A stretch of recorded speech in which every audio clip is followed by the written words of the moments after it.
DreAllDay.com. Now tuned into the show where you learn the discipline to show up day after day to do the work, the confidence to put yourself out there boldly and authentically, and the mental toughness to continue showing up, doing the work, putting yourself out there, even when the success you've expected to achieve has yet to be achieved. And on top of all this, you get a huge dose of personal initiative. That is the go-getter energy that moves any one of us, including yourself, to go and make things happen instead of waiting for things to happen. And then we put all this together into a series of frameworks, approaches, insights, strategies, and techniques all underneath the umbrella of one unifying philosophy that is called Work on Your Game. My name is Dre Baldwin, also known as Dre All Day, and welcome to the show. And today's topic is who over how. Before we get into this, I remind you all of two things. First of all, my daily and Monday motivation text message number is down below in the description. Again, as I tell you all, once we get that reactivated, I'll be talking about that a lot more, but the number's down below in the description. You can text me now so you're in the community. So when we start sending again, you only have to do anything because you're already set. Secondly, workonyourgameuniversity.com. You want to work with me directly, have me as your direct coach. That is the only way that it happens. Just go to workonyourgameuniversity.com. You can take your next steps. You can see our receipts. We have a list of receipts. All right, any of you been to CVS, the grocery store, the convenience store? You see how long those receipts are when you get something from CVS? We got more receipts than CVS. All right, go there, see the receipts. People I work with, people I'm working with right now, and people that are going to be worked with, you're going to be on that list of receipts. Go to workonyourgameuniversity.com, see for yourself, take the next step to get working with us. That out the way. Who over how is the topic that we're talking about here today. Now, I came about this, thinking about this subject. I would love to say that I just invented the concept. I did not invent the concept of who over how. But if you want to give me credit for it, then I will take it. But I came about this looking at some programming software that surely can and will help my business. So I was looking at this software that I know will help my business once it gets implemented. But actually, the software got introduced to me by a friend. So I have a friend who is also an entrepreneur who I was speaking to, and she knows she's more heavily into the tech world than I am. Now, while I am an internet geek, I'm not a tech geek. There's a difference. Internet is like recording this show, making YouTube content, writing through the internet, Google Docs, and that I'm that level of internet geek. I am not the programming, coding, writing the back end stuff level of internet. I'm not that type of internet geek. But she's a tech person and she knows that stuff better than I do. So she knows about things that I simply do not know about. And I was reaching out to her because I was actually looking for something. I was asking her, hey, do you know of any software that can do ABC? And I told her what I was looking to do. And she said, yes, the software over here. She pointed me to it. And as I was looking at it, I said, okay, well, the software does look like it can do what I needed to do. But the writing of what needs to happen and programming it and setting it all up to do what needs to be done, I said, all right, this will take a little bit of time. I would have to take like hours and days out of my schedule to actually work on this. And at the same time, I believe that it would be worth it if I put the time in to do it because of what it could do and the amount of time it could save me on the back end if I put the time in on the front end. Then I went to actually look at it and I started to work on just a little sample thing. Let me just see if I can program it to do this little simple thing that I wanted to do, right? And as I started working on it and I started looking at the process of how it needed to be done, because it's very detailed, I realized very quickly that I should not be doing this. Even though if I took the time to learn it, it would be a useful skill. It would be a useful tool. But I did an analysis, cost benefit analysis, that the amount that I would have to invest in order to learn this skill, what is the ROI on it? I calculated and decided that it was not worth it, especially given what I could be doing instead, which is something like this, talking to you all, which I'm much better at, and I can produce a higher return on investment. So I realized I should not be doing this at all. So I started talking to other friends and looking for people who are good at this stuff, people who actually like doing this stuff, not me, as opposed to me. And in the process of thinking about that, I thought of what I'm going to give you here today. And the topic, once again, is who, W-H-O, over how, H-O-W. Number one, know what you do best and focus on doing that and only that. This is a discipline. Know what you do best and focus on doing that and only that. I was re-listening to a course just this morning, as a matter of fact. And the course is about this guy named Dan Kennedy. Many of you probably don't know who Dan is. He's an old marketing guy from back in the day. He's technically still alive, but he's pretty much retired these days. And a lot of his work was done pre-internet, and most of his stuff is not on the internet. It's offline. But I have had access to his stuff. I have access to his materials. And in one of his training programs, he had one that was on creating wealth.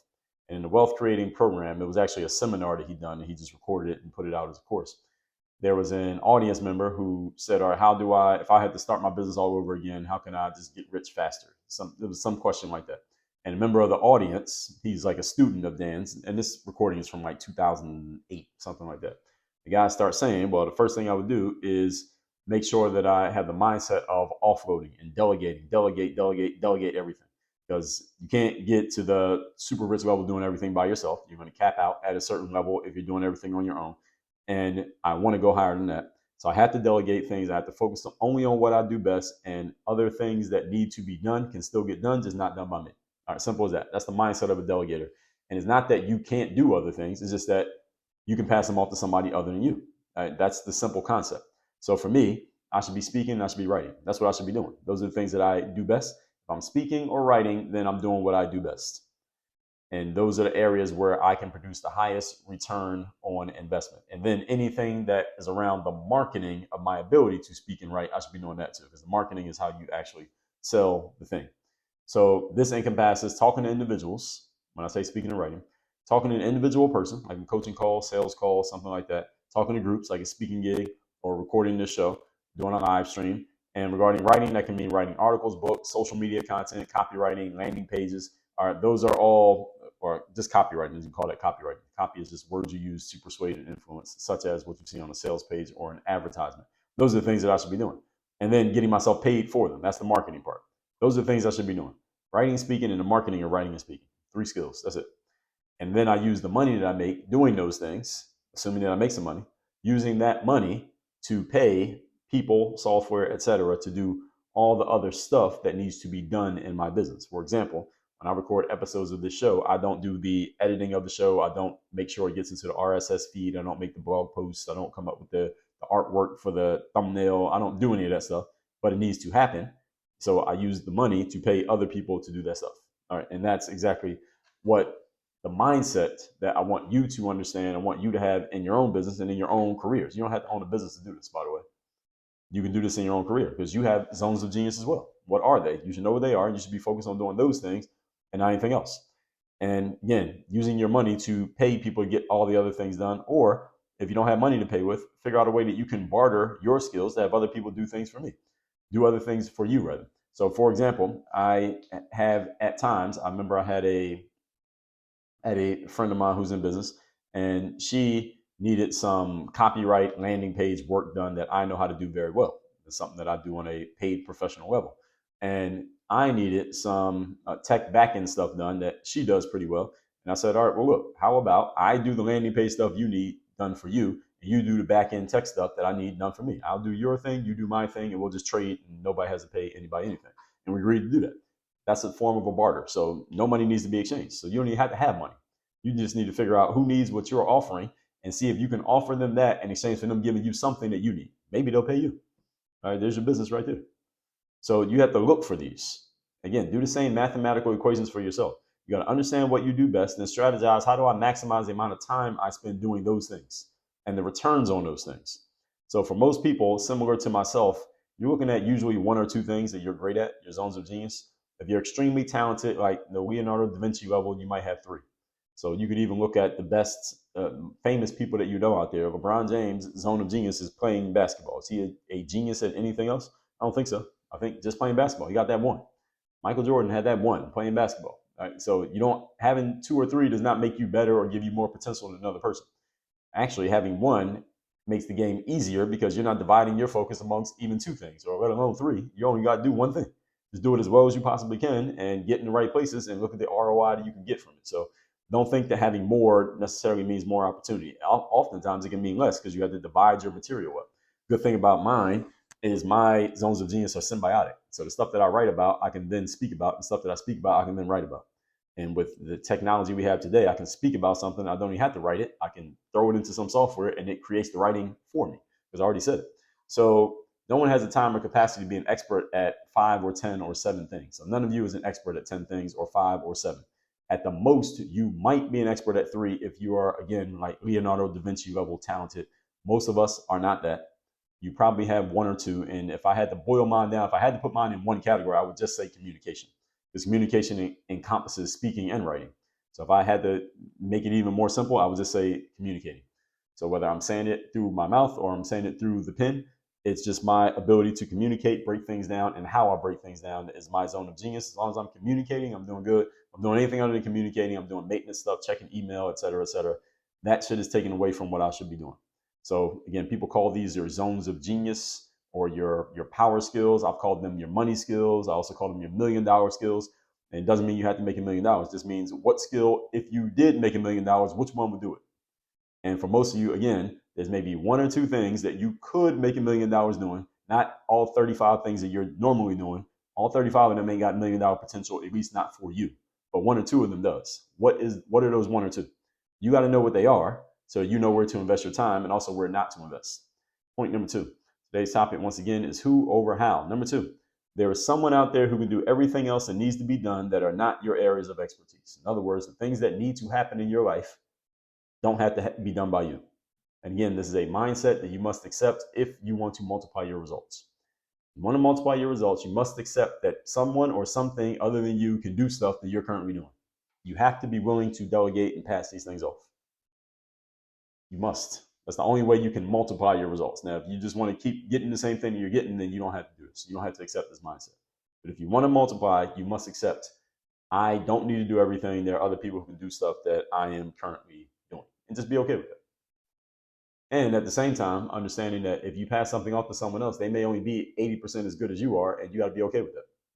In business, for example, this is the thing. If you're a great salesperson, you personally, but you want to expand your business, which means you need to have more sales conversations every day, eventually you may get to the point where you can't have every sales conversation because you might have 2 or 3 scheduled at 2 o'clock in the afternoon, and you could easily get those sales calls done. You would just have to pass off some work to some other salespeople who might not be as good as you. So let's say you can close at 10 out of 10. Every 10 appointments you have, you're going to close all 10. But you hire a salesperson and they're 8 out of 10. So every 10, you give them those same 10 appointments, they're going to miss 2 of them. They're going to close the other 8. Are you okay with an 80% close rate, given that you don't have to do any of the work to get those 8 sales in? This is a mindset. Again, you have to be okay with this mentality. You got to be okay with this. In order to expand in anything in life, you have to be okay with passing your work off to someone or something other than yourself that can get things done, maybe not as good as you, but at an acceptably good level to where you are still successful, even though you're not doing all the work. Because again, you're not doing any of the work, but you still got 8 sales in and you still get a percentage of that money. Of course, you got to pay your salesperson, but you're still getting a percentage of the money for work that you didn't even have to do, even though they didn't do it as well as you. Are you okay with that? And again, when you want to start thinking like an entrepreneur, this is the kind of things that you have to start thinking about. I'll talk about this in other areas, and I talk about this a lot in my coaching program. So any of you who works with me or is thinking about joining a university, these are the kind of things that we talk about. When you want to step up to another level of what you're doing, are you okay with everything not being 100% relative to you perfect, but still being pretty damn good? And again, you get an ROI on work that you don't even have to do. This is the only way that you can level up and delegate, folks, is understand that you're not going to be able to find 100 people who are at your skill level. But you can find 100 people who are 70 to 80% as good as you if you train them properly and you have a process. They're not you, but they can be 80% of you if you show them what to do. Are you all right with that? And unfortunately, in my experience, a lot of entrepreneurs are not all right with this. They can never bring themselves around to this emotionally. They understand it logically. All of you listening to me understand what I just said logically, but can you bring yourself around to accepting it emotionally? That's a different story. That's the reason why mindset is one of the foundations of what we do in my coaching program. So you understand why I always come back to mindset? This piece right here, what I just told you. So there are other aspects of your business, as I said, that need to be done that are not your zones of genius, where someone may not be as good as you, but they can still get it done. And there are some areas where people can get it done and they're better than you. So you absolutely need to pass these off. So for example, I don't like cooking food. I'm not good. I'm not a chef. I'm not a good cook. I don't like cooking. I don't even want to think about cooking. I don't like shopping for groceries. I don't like figuring out recipes. I don't like washing dishes. I don't like doing any of that shit. So when I hire a meal delivery service, I'm upgrading on all levels because they can do all of those things. The people at the service like doing that stuff. It's their zone of genius, and I hate it. So everybody wins in that situation. Nobody loses. I'm not giving up anything because I was terrible. Now I got somebody who's good. And in many aspects of the things you're doing right now, there are people who are actually better than you. Forget about equal or 80%. They're better than you. You're 80% of them. All right, so you're the downgrade. So, and some people could do things, and now these days you got software that can do stuff better than you, faster than you, for cheaper than you. Why would you not do it? If there's someone or something that can get something done that you need done better than you, faster than you, and for less money than you, why are you not doing it? Only excuse you have is if you don't know about it. Other than that, you have no excuse. Remember that your time has a cost, everybody. Even though there's not money coming out of your account or out of your pocket, your time has a cost. If you do everything on your own, it is costing you money, even if you're not paying out of pocket. So every minute you spend doing something is costing you another minute of life. First of all, how much is your time worth? You should know how much your time is worth, like literally how much it's worth. You work in a job, just do the math. If you run a business, do the math. How many hours are you working? How much money are you making? All right, you know how much time your time is worth. How much do you want it to be worth? Especially you entrepreneurs, because you have an elastic. Your situation is more elastic. Let's just say, money-wise, your situation is usually more elastic than the person who has a job because their salary is set. But when you are an entrepreneur, you have some elasticity because you can change products, you can raise your prices, you can get new customers, you can do different things. So how much is your time worth right now, and how much do you want it to be worth in the future? Again, this is simple math, everybody. You should know these numbers. You cannot and should not be doing everything on your own. Okay?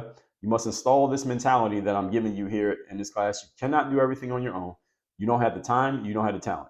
This is the first step to applying the whole overall framework once you accept what you're good at versus what you're not good at, and what you need to do versus what you shouldn't be doing. There is someone or something out there who can get the job done, and it doesn't need to be you. This requires trusting yourself and your skills of delegation, handing off work that frees you to do things that you do better and best.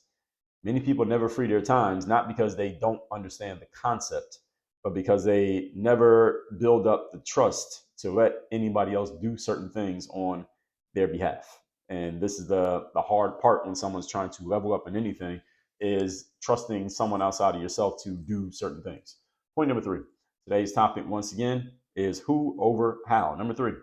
Simple formula is this: knowing what you do best, which is usually 1 to 3 things. We already got that. And anything that falls outside of that group, immediately ask yourself the question, who else could do this besides me? That's it. Who else can do this, because it's not going to be me? If you can install that mindset, who else will do this? Not even could or can do it, but instead say, who else will do this, comma, because it's not going to be me. Now you're on your way. And this is exactly what happened when I was looking at this tech software that I was telling you about at the top of this episode. I could figure it out. If I want to take the time, I believe I am smart enough, good enough, and damn it, people like me, I know I could figure it out if I took the time to figure it out. The issue is I only have so much more time in life. I don't want to figure it out. How about I hire somebody who's already figured it out, and they're better at me than it, faster than me, and I can get back to doing my zone of genius stuff, which ain't that. I'm not a back end person. I'm not a behind the scenes guy. I'm an in front of the camera guy. That's who I am. So I shouldn't be doing behind the scenes shit. I should be doing in front of the scenes shit. So anytime I find myself about to do some behind the scenes shit, I need to catch myself. This is what I'm telling you to do, and say, who else can do this? Because it ain't gonna be me. Just write that phrase down and just start using it. Who else can do this? Because it ain't gonna be me. Many of you right now, and I know some of you, are doing shit that you shouldn't be doing because not in your zone of genius. Your learning curve is very steep because you don't quite know how to do it. And the problem with a steep learning curve and something not being in your zone of genius is that you are trading time. You are trading your time to get something done, when instead you should be using your money to get it done so you can buy speed. This is very important, folks. All right. You don't want to be using your time all the time to get things done. You need to buy speed because your time is not guaranteed. All right. Money you can make back, time you cannot.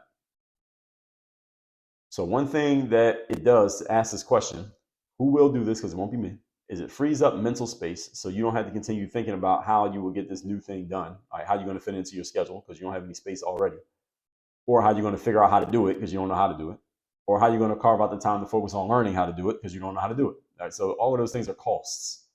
These are costs, not investments, they're costs, especially if you're doing something you ain't good at and it's never going to be part of your zone of genius. These are bad ideas. See, these are mistakes I see people make every single day, trying to learn new things that you don't, first of all, you don't have the capacity to learn because you don't have the time or space to learn. It's not within your zone of genius. It doesn't fit within your natural proclivities. So even if you learn it, it's always going to be kind of clunky to you. So if I learn how to code, I could learn how to code. The problem is it's not part of my natural, I'm not naturally attracted to coding. So even if I learned how to code, that is never going to replace my communication skill as my zone of genius. Never. It's never going to get to that level. It's not going to happen. So when you're trying to learn things that you don't have the capacity to learn, when in terms of your time available and your natural proclivities or your talents, In addition to it taking away from what you should be focused on, which is your zone of genius, all right, you're compounding the problem. You want to have more time and space in your life, and or you would like to create more ROI on the things that you are actually good at. Because remember, if you get okay at something that you previously didn't have the skill at all or were terrible at, can you actually make money doing that? Probably not. I will probably never make money as a coder. Even if I learned to code, I probably would never sell coding as a service. Why? Because I ain't that good at it. So even if I became adequate enough to do my own coding, it's not good enough to make any money on it. So why would I put my time, which is worth money, into something that will never be worth money? Tell me how that makes sense. Well, it doesn't make sense. So you don't have to answer the question. And again, I'm using myself as an example here, but I'm really talking about you, listener. I'm talking about you. So flip this around on you. If you want to create more ROI on what you're actually good at, you must apply this way of thinking. What am I good at? How can I do more of that? What else needs to happen? Who or what can do this instead of me? You got to stop trying to do everything on your own. Stop trying to do everything by yourself. I find males tend to be more susceptible to this than females, but some of you females fall victim to it as well. There are only some skills that are worth learning, everybody. I'm not saying don't learn anything else ever in life and just stick to what you know and never learn anything. All right. So don't bastardize my point. There are some skills worth learning because they can become force multipliers once the skill is developed, but it ain't everything. Learning how to sell is a force multiplying skill. All right. Learning how to have more energy is a force multiplying skill. Public speaking is a force multiplying skill. These are skills that you should learn because they'll make anything you do better. Coding is not a force multiplying skill. I'm not saying coding is a bad skill. It's not a force multiplier. Learning how to code is not going to make my business any better. Force multiplier skills make any business better. In other words, if I got 10 times better at selling, it would make everything I do that much better. And they're universal. There are no exceptions to force multiplier skills. You understand? Energy, communication skills, public speaking skills, sales skills. These are all force multipliers, which means if I helped you get better at any one of these things, your whole career in business will be better. I don't even care what you do for it. Guaranteed. Coding ain't one of them. And again, I'm just using that as an example.